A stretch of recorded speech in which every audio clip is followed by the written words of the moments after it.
لا إله إلا الله محمد رسول الله.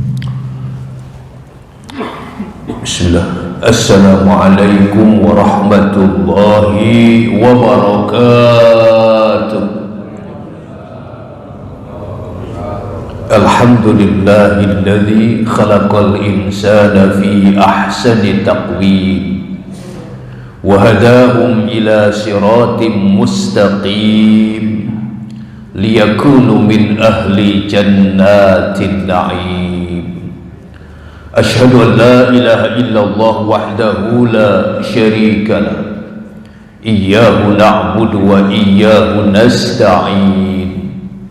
وأشهد أن سيدنا ونبينا محمدا عبده ورسوله رحمة للعالمين.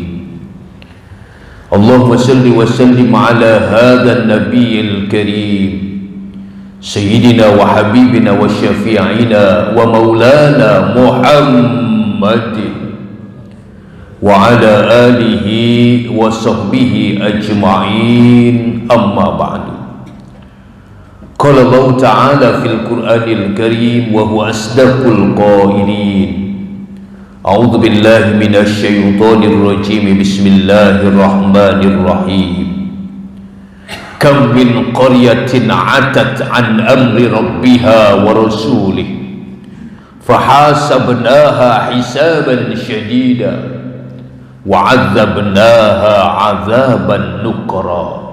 Sadaqallahul azim. Yang saya hormati ayahanda, ibunda, anak-anakku sekalian, jamaah salat subuh Masjid Jami'at Taubah yang dimuliakan Allah. Pada subuh kali ini sebagai rangkaian tahaddus binikmah, mari sama-sama kita panjatkan puja dan puji syukur kehadirat Allah Subhanahu wa ta'ala. Puja sebagai penghias raga kita dan puji sebagai pelita hati. Mudah-mudahan kita selalu menjadi hamba Allah yang terpuji.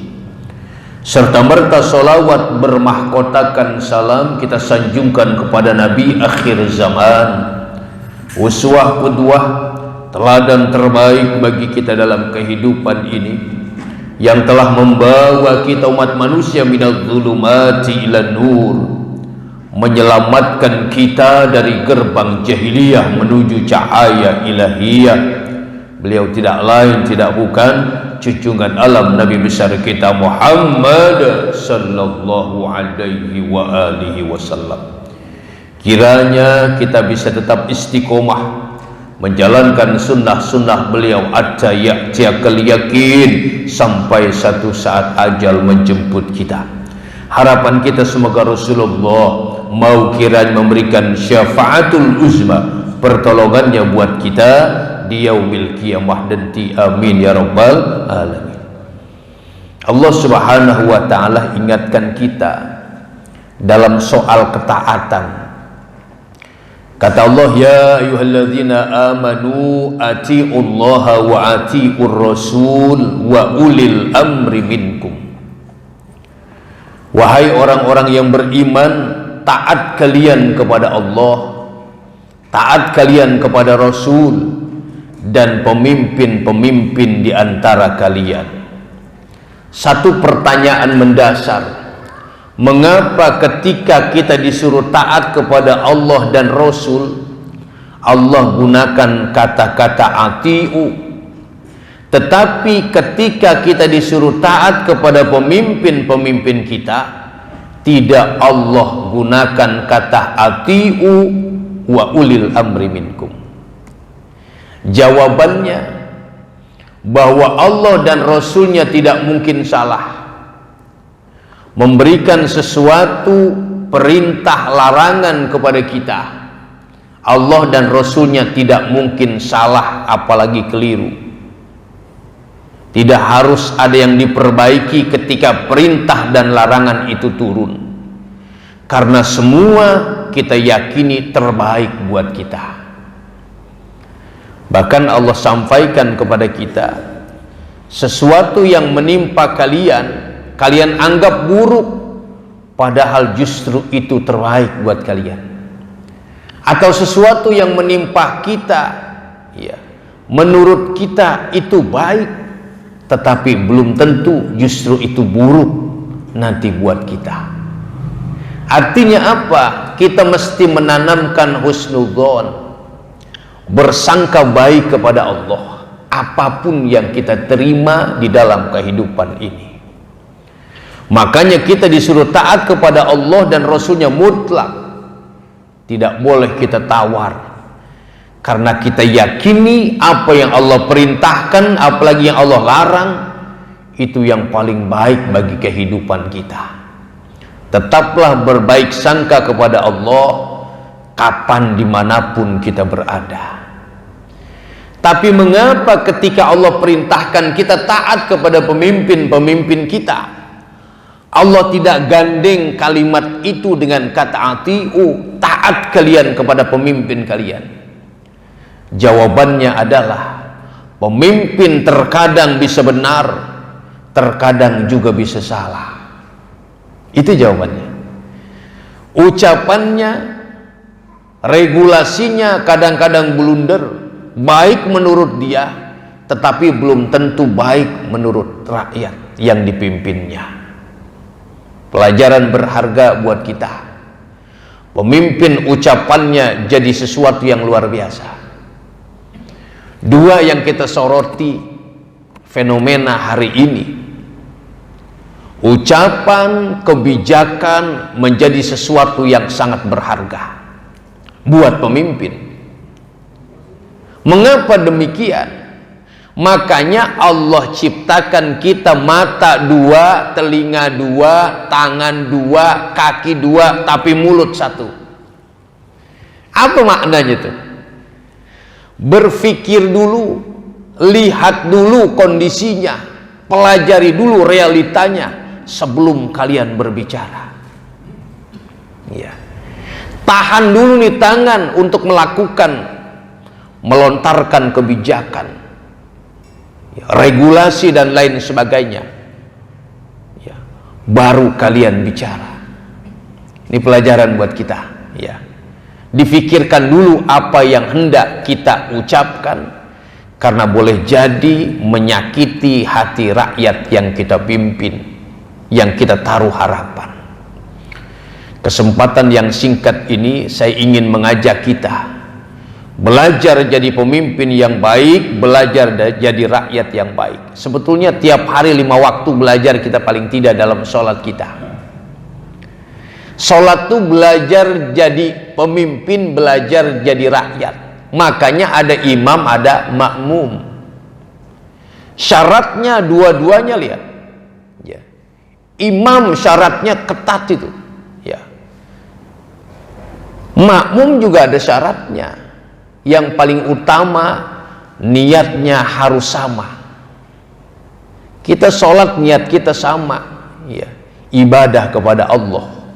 Tujuan kita sama, menyembah Tuhan yang satu, tidak boleh ada yang lain. Makanya ketika imamnya sholatnya tidak jamak dan qashar, kita yang jamak qashar nggak boleh ikut. Mengapa? Karena udah beda niatnya. Ya. Walaupun tujuannya satu, ini niatnya, tujuannya harus sama.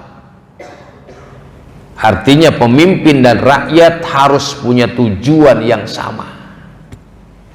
Kalau kita Indonesia ini kan biar makmur, adil dan makmur. Kita ingat tuh, zaman Orde Baru tuh, adil dalam kemakmuran, makmur dalam keadilan. Itu kan cita-cita tinggal landas waktu itu. Ya.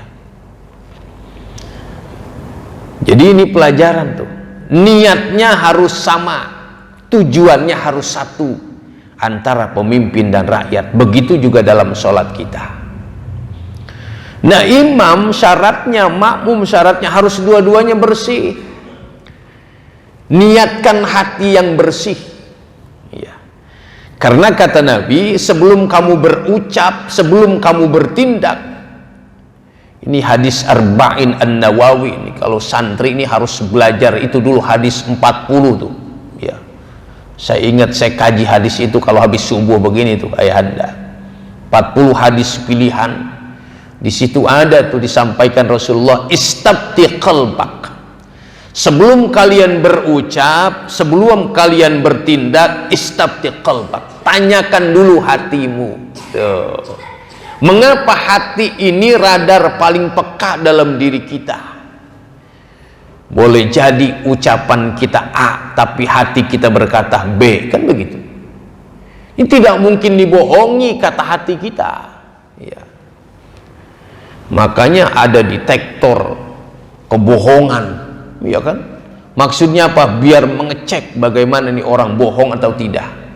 Tapi sesungguhnya kita, kata Nabi, punya radar paling peka dalam diri kita, kata hati itu. Makanya dikasih gambaran yang namanya kebaikan, hati kamu akan berkata, beroleh ketentraman batin dalam hidup kita. Itu kebaikan berarti. Nah, ucapan yang dilakukan, perbuatan yang dikerjakan ketika tidak sesuai, beroleh gundah gulana dalam hati kita. Itu kata Nabi, itu berarti dosa. Mengapa kemudian minta maaf? Kan begitu. Karena memang ketika berucap kita tidak bertanya kepada hati kita. Ketika sudah terjadi hal-hal yang kita tidak inginkan, baru tersadar hati itu. Saya mohon maaf kepada seluruh rakyat Indonesia, kan begitu. Ya. Nah, ini pelajaran buat kita. Ya. Sering saya sampaikan ini buat diri saya. Istabti qalbak, kata Nabi begitu ngeceknya. Tanyakan hatimu, karena dia tidak mungkin berbohong. Dikasih gambaran lagi, kalau kata hatimu sesuai dengan ucapanmu, relevan dengan perbuatanmu, beroleh sakinah. Apa itu? Ketentraman batin. Nikmat jadinya. Tapi ketika tidak sesuai, tidak relevan dengan apa yang kita ucapkan dan kita lakukan, pasti hati kita resah, gundah gulana, khawatir terus. Ya, kalau kita bersalah ucapan perbuatan, ujung-ujungnya kita minta maaf. Mengapa minta maaf itu kita lakukan? Karena hati kita gundah gulana. Kan gampang tuh ngeceknya tuh. Ya. Jadi ini bisa kita jadikan rumus. Ketika kita melakukan sesuatu, tanya dulu hati kita. Lebih dalam lagi, Allah ridho apa tidak nih dengan perbuatan kita. Itu lebih dalam lagi. Karena yang kita cari ada ridho Allah. Makanya Muhajirin dan Ansor ketika hijrah ke Madinah, orang Madinah ketika nolong Nabi, orang-orang Muhajirin yang ada di Yasrib Madinah waktu itu, Allah abadikan mereka dalam Quran. Mengapa? Ucapan dan perbuatannya penuh perhitungan. Ya, ucapan dan perbuatan yang penuh perhitungan itu endingnya, hasilnya pasti akan cemerlang. Ya, dan ini yang dicari adalah ridho Allah. Lihat At-Taubah ayat 100. Allah abadikan nih perbuatan mereka nih Muhajirin dan Ansor. Innal muhajirina wal ansor walladzina tabauhum bi ihsan. Sesungguhnya orang-orang muhajirin, orang yang ikut hijrah bersama Nabi ke Madinah, dan Ansor, orang yang menolong Nabi di Madinah, radhiyallahu anhum wa radu'an, dan orang-orang yang mengikuti jejak perbuatan mereka dalam kebaikan. Mudah-mudahan termasuk kita bisa mencontoh mereka. Apa kata Allah? Radhiyallahu anhum wa radu'an. Allah ridho kepada mereka karena mereka ridho kepada Allah. Lihat perjuangan penuh keikhlasan dari Rasulullah, Abu Bakar dan sahabat. Saya terasa saya memandang Gwasur menangis air mata ini. Mengapa? Saya berpikir kalau Rasulullah gagal di Gwasur ini, dibunuh oleh Al-Gojok Quraisy, mungkin saya tidak bisa ruku dan sujud kepada Allah. Kita nggak kenal Allah. Perjuangan yang ikhlas, mengharapkan ridho Allah, itu yang menjadi awal dari kemenangan. Pelajarannya buat kita hari ini, ucapan dan perbuatan yang kita lakukan harus kita tanya hati kita. Lebih dalam lagi, Allah ridho atau tidak terhadap yang kita lakukan. Pemimpin, rakyat harus sama-sama niatnya untuk kemakmuran, kepentingan bersama, memajukan Indonesia yang kita cintai ini. Satu. Yang kedua, memang harus bersih. Lihat kita sholat, imamnya harus bersih, makmumnya harus bersih, berwudu dua-duanya. Yang hadas besar harus mandi. Mengapa? Karena niat cita-cita yang luhur tidak mungkin tercapai ketika kita tidak bersih. Makanya ada fit and proper test, kan begitu. Ini pelajaran dari sholat. Pemimpin mesti ada fit and proper test. Mengapa? Ini bersih apa enggak orang? Bagaimana bahkan jejak digital sekarang dicari orang ya. Ini pelajaran dalam sholat sehari-hari. Pemimpin memang harus orang yang paling baik di antara kita ya. Ucapannya, perbuatannya, ilmu pengetahuannya. Bahkan dalam ta'lim muta'alim itu syarat mencari ilmu harus cerdas. Pemimpin memang harus cerdas. 4 sifat Rasul itu kan ada fatonah, ada cerdas ya, begitu. Jadi mesti bersih, orangnya cerdas, yang terbaik di antara kita. Makanya kalau imam tuh bacaannya yang lebih bagus di antara kita. Tapi dalam sholat berjamaah itu, ayahanda, ibunda, kalau imamnya bagus, bacaannya, makmumnya kurang, dianggap sempurna sholat berjamaah ini. Ini luar biasa hikmahnya. Imamnya kurang bagus, tapi ada makmumnya yang luar biasa bacaannya ya. Saya kadang pernah mengimami, di belakang ada kawan juara dunia MTQ internasional. Tiba-tiba saya baru tahu, oh ada beliau ini qori. Dan kan berarti makmumnya bacaannya lebih bagus daripada imamnya, karena sholat berjamaah dianggap sempurna. Dua-duanya nggak bagus, biasa-biasa saja, tidak sempurna betul. Atas berkat rahmat Allah, karena mereka bersama tujuannya, dianggap sempurna sholat berjamaah itu. Itu kajian sholat berjamaah itu ya. Jadi harus bersih, penting nih, harus bersih. Apalagi Ustadz, pelajaran bagi pemimpin dan rakyat. Pemimpin harus di depan, kebijakannya harus diikuti, tidak boleh didahului oleh imam. Tuh. Maknanya apa nih? Pemimpin kalau bisa jangan bicara aja, berbuat dulu tuh ya. Jadi jangan nyuruh aja begitu, kira-kira dia melakukan duluan. Nabi kan uswah. Uswah itu apa? Dia sudah melakukan lebih dahulu. Akhlaknya lihat Rasulullah tuh ya. Baik tidak hanya dengan orang yang baik dengan beliau, dengan orang yang tidak baik dengan beliau, beliau baik. Itu uswah namanya. Imam begitu kan, dia duluan baru kita ikut. Tuh. Kita nggak buru-buru ikut juga, kita lihat dulu nih benar apa enggak. Rasulullah begitu. Lihat peristiwa Fathu Mekah. Udah kuat di Mekah, di Madinah, Nabi ingin kembali ke Mekah, rindu ingin haji, rindu kepada kampung halamannya. Kita juga pada punya kampung, pulang kampung kalau lebaran. Nabi juga begitu. Udah kuat. Mekah dikepung 4 penjuru, bukan untuk perang. Untuk apa Ustaz? Berjaga-jaga aja. Penting berjaga diri ini. Salah satu jenderalnya terkenal dalam sejarah, Khalid bin Walid, luar biasa ya. Tapi sampai di Mekah dengan gagah berani, waktu itu mau dibunuh, diembargo ekonominya di Mekah. Coba lihat, sudah kuat ingin kembali lagi ke Mekah. Ucapan yang keluar apa dari lidah Nabi? Al-yauma yaumul marhamah. Hari ini kata Nabi, hari kasih sayang. Tidak ada dendam di antara saya. Tidak ada dendam lagi di antara kita. Yang masuk Masjidil Haram aman, masuk rumah Abu Sufyan belum Islam waktu itu aman. Silahkan. Dia contohkan dulu baik terhadap orang yang tidak hanya baik dengan beliau, tapi yang menyakiti beliau, beliau bisa baik. Ini uswah. Imam diikuti. Kalau makmum mendahului imam nggak sah. Al makmum la yasbikunal imam fi kulli harakatin min harakatiha.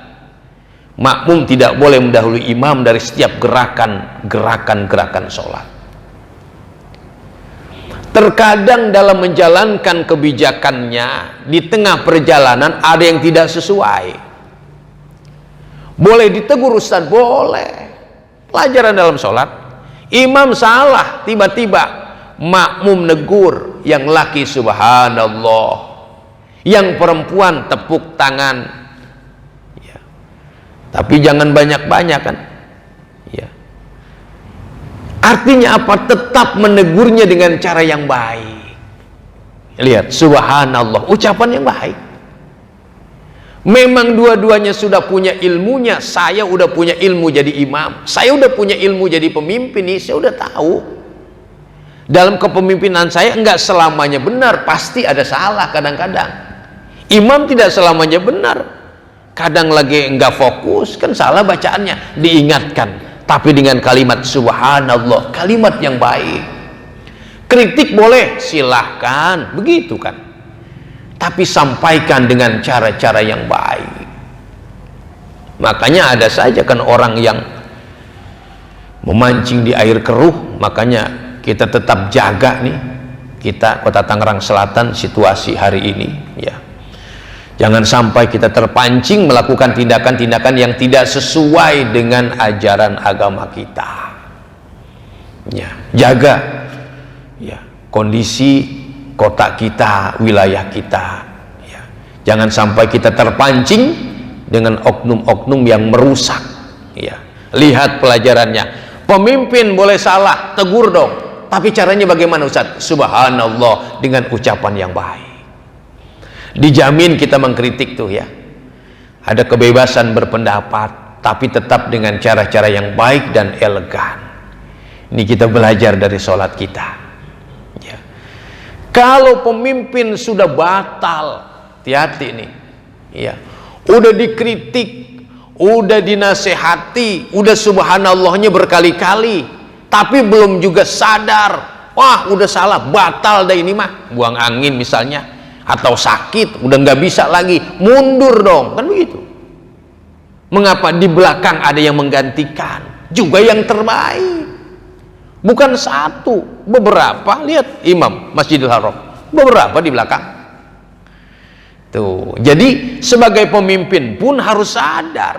Saya imam sadar, oh saya bukan hanya salah, tapi batal ini udah nggak sesuai lagi, arahnya udah beda ini dengan niat kita di awal tuh.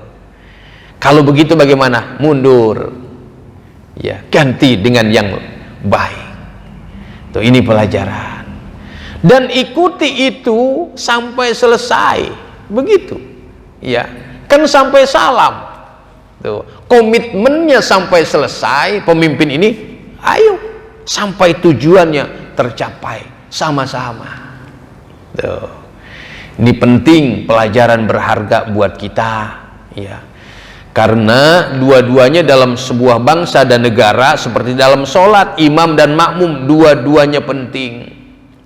Ya, imamnya batal, makmumnya pun ikut batal kalau nggak ada yang gantiin, kan begitu, ya. Itu oleh karenanya sangat penting. Makanya Allah sindir dalam Quran, ini pelajaran buat kita. Daraballahu masalan qaryatan kanat aminatan mutmainnah. Perumpamaan satu negeri, kata Allah, dulunya aman, damai, tentram. Ya'tiha rizquha ragadan min kulli makan. Rizkinya datang dari berbagai penjuru. Udaranya bersih karena hutannya lebat, pohonnya banyak, kayunya luar biasa. Pokoknya hasil hutannya melimpah kalau dikelola dengan baik. Lautnya luas, ikannya luar biasa, berlimpah ruah. Ada mutiara, kandungan-kandungan lain di dasar laut bermanfaat.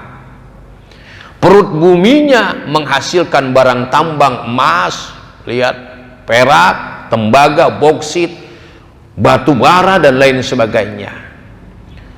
Bahkan ada orang yang mengatakan Indonesia ini, saya ingat guru saya cerita waktu ngasih kuliah, Indonesia ini sebongkah taman surga yang sengaja dikirim Allah ke muka bumi, hadiah buat bangsa Indonesia. Luar biasa. Tapi kata Allah, fakafarat bi an'umillah, hati-hati. Ketika penduduk negeri itu kafir terhadap nikmat yang Allah kasih, ya, Tidak dimanfaatkan kekayaan alam ini untuk kepentingan bersama. Cenderung ya dimanfaatkan untuk segelintir kelompok dan golongan. Kalau ini yang terjadi apa? Fa'adzaqahallahu libasal khaufi wal ju'. Aku timpakan kekurangan, ketakutan. Takut saja. Bawaannya takut. Padahal negara besar tapi rakyatnya takut, cemas, khawatir. Libasal khaufi wal ju', kekurangan. Saudara kita di Papua, kita dengar berita masih kelaparan, ya, makannya masih belum layak. Ya, ini pelajaran buat kita. Itu kata Allah, kalau kamu nggak bersyukur atas nikmat Allah, ini 80 tahun nih merdeka. Kalau kita sekarang, Pak, saya generasi yang udah rada senang. Tapi kakek saya yang tahun 42, saya tinggal di sini, Pak, di Pamulang. Kakek saya bilang dulu zaman Jepang, orang ngantri nasi di rumah kita, kata kakek saya, satu cangkir nasi ini beras, antri ke belakang. Saya ingat kakek saya cerita, mungkin ayahanda ada yang pejuang-pejuang di sini. Ya, itu pelajaran betul buat kita tuh. Ya, mencekam ketakutan, masuk dalam bentengan. Mungkin paham kali ini cerita ibu saya. Ibu saya lahir tahun 30-an. Masuk dalam bentengan, mengapa? Takut ada bom, perang. Libasal khauf, takut kita.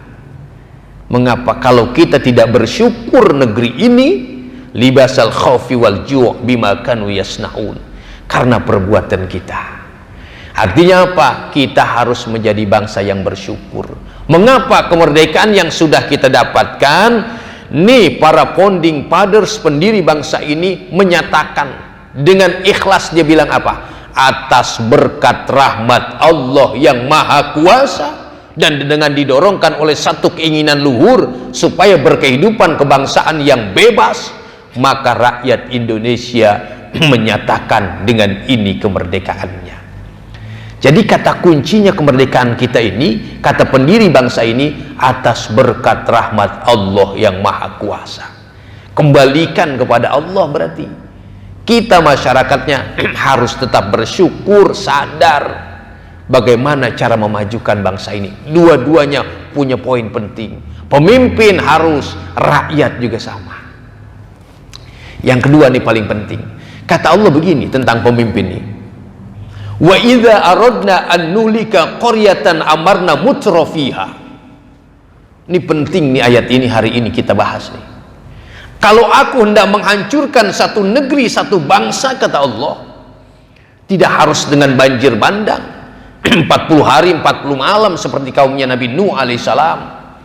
Tsunami tidak harus dengan itu yang meluluh lantakan Aceh, daratan jadi lautan. Tidak harus dengan gunung Merapi yang diletuskan oleh Allah, yang menyapu seluruh daratan dengan lahar panas. Tidak harus dengan likuifaksi, tanah yang bergerak, berjalan, menelan apa saja yang ada di permukaannya. Tidak harus dengan gempa bumi dahsyat yang menghancurkan Jepang. Tidak harus dengan itu. Kata Allah, cukup aku kirim pemimpin-pemimpin yang zalim memimpin negeri itu. Fafasaku fiha, dia pimpin negerinya dengan kefasikannya. Dia perkaya dirinya, kelompoknya dan golongannya. Dia lupakan rakyat yang sudah memilihnya, yang menaruh harapan besar kepadanya. Fafasaku fiha, itu bahasa Quran. Jadi kalau Allah hendak menghancurkan satu negeri, cukup aku kirim pemimpin zalim aja udah memimpin negeri itu. Yang terjadi apa kalau sudah begitu? Fadammarnaha tadmira. Hancur negeri itu sehancur-hancurnya. Lihat. Ya. Salah ucapan, blunder kebijakan, demo di mana-mana. Kan hari ini fapasaku fiha, itu bahasa Qur'annya.